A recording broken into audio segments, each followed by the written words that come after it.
नमस्कार। भारतवर्ष का गौरवशाली इतिहास यूट्यूब चैनल में आप सभी का हार्दिक स्वागत है। आज की वीडियो में हम कुछ एमसीक्यू जानेंगे। ये एमसीक्यू हिस्ट्री से रिलेटेड कॉम्पिटिटिव एग्जामिनेशन में हमारे लिए उपयोगी सिद्ध होंगे। हमारा पहला प्रश्न है, किस अभिलेख में अशोक का नाम स्पष्ट रूप से अंकित मिलता है जबकि अन्य में उसे देवा नाम प्रिय कहा गया है? हमारे ऑप्शंस हैं मास्की और गुर्जरा, कंधार द्विभाषी अभिलेख, रुम्मंदेई स्तंभलेख, शाहबाजगढ़ी अभिलेख। सही उत्तर है मास्की और गुर्जरा। इन लघु शिलालेखों में अशोक का व्यक्तिगत नाम मिलता है जो उसकी पहचान स्थापित करने में निर्णायक सिद्ध हुआ है।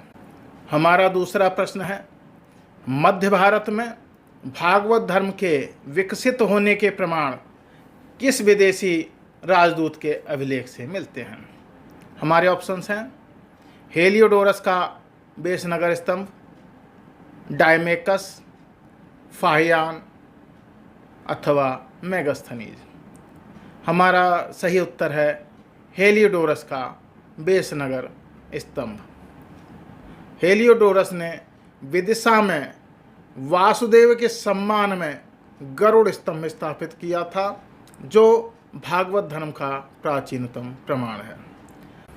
हमारा अगला प्रश्न है, बोगज कोई अभिलेख जो 1400 ईसा पूर्व का है क्यों महत्वपूर्ण माना जाता है? हमारे ऑप्शंस हैं इसमें वैदिक देवताओं इंद्र, मित्र, वरुण और नासत्य का उल्लेख मिलता है। यह सिंधु सभ्यता के पतन का कारण बताता है। इसमें सिकंदर के आक्रमण का वर्णन है अथवा इसमें बुद्ध के पूर्व जन्मों की कथा है। सही उत्तर है इसमें वैदिक देवताओं इंद्र, वरुण, मित्र और नासत्य का उल्लेख मिलता है। हमारा अगला प्रश्न है, अशोक के वे कौन से अभिलेख हैं जो खरोष्ठी लिपि में लिखे गए हैं? हमारे ऑप्शंस हैं कलिंग और धौली, जौगढ़ और कालसी, सारनाथ और लुम्बिनी अथवा शाहबाजगढ़ी और मानसेहरा। सही उत्तर है शाहबाजगढ़ी और मानसेहरा।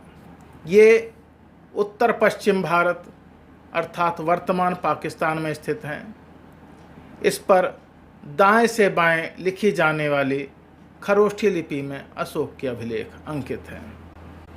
अगला प्रश्न है, समुद्रगुप्त की वीणा बजाते हुए मुद्रा वाले सिक्के क्या दर्शाते हैं? हमारे ऑप्शंस हैं बौद्ध धर्म के प्रति झुकाव, उनका संगीत के प्रति प्रेम, साम्राज्य की समृद्धि अथवा उनकी सैन्य शक्ति। इसका सही उत्तर है उनका संगीत के प्रति प्रेम। यह सिक्का समुद्रगुप्त के व्यक्तिगत गुणों और कलात्मक अभिरुचि का प्रमाण देता है। हमारा अगला प्रश्न है, किस शासक ने सर्वप्रथम सोने के सिक्कों का व्यापक स्तर पर प्रचलन किया और उन पर शुद्धता का विशेष ध्यान दिया?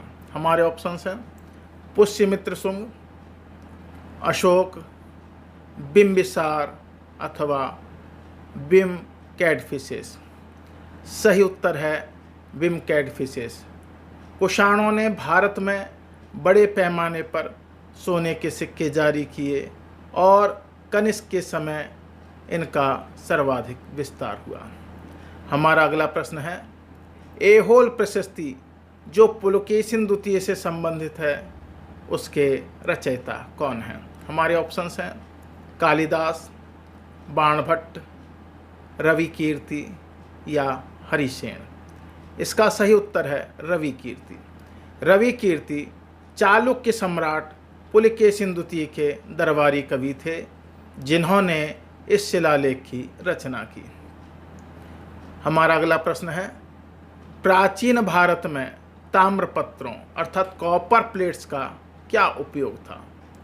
हमारे ऑप्शंस हैं भूमि अनुदान और दान पत्र लिखना अथवा विदेशी व्यापार का रिकॉर्ड रखना, अथवा युद्ध की घोषणा करना, अथवा धार्मिक ग्रंथों की नकल करना।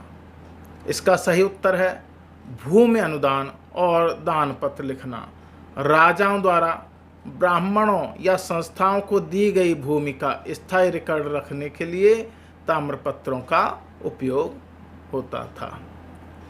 हमारा अगला प्रश्न है, उत्तर मेरुर अभिलेख किस महत्वपूर्ण ऐतिहासिक जानकारी के लिए प्रसिद्ध है? हमारे ऑप्शंस हैं पल्लव राष्ट्रकूट युद्ध, चोलकालीन ग्राम प्रशासन और निर्वाचन पद्धति, मूर्तिकला की शैलियाँ, अथवा समुद्री व्यापार। सही उत्तर है चोलकालीन ग्राम प्रशासन और निर्वाचन पद्धति। यह अभिलेख विस्तार से बताता है कि चोल काल में ग्राम समितियों का चुनाव कैसे होता था। हमारा अगला प्रश्न है, एरण अभिलेख का ऐतिहासिक महत्व क्या है?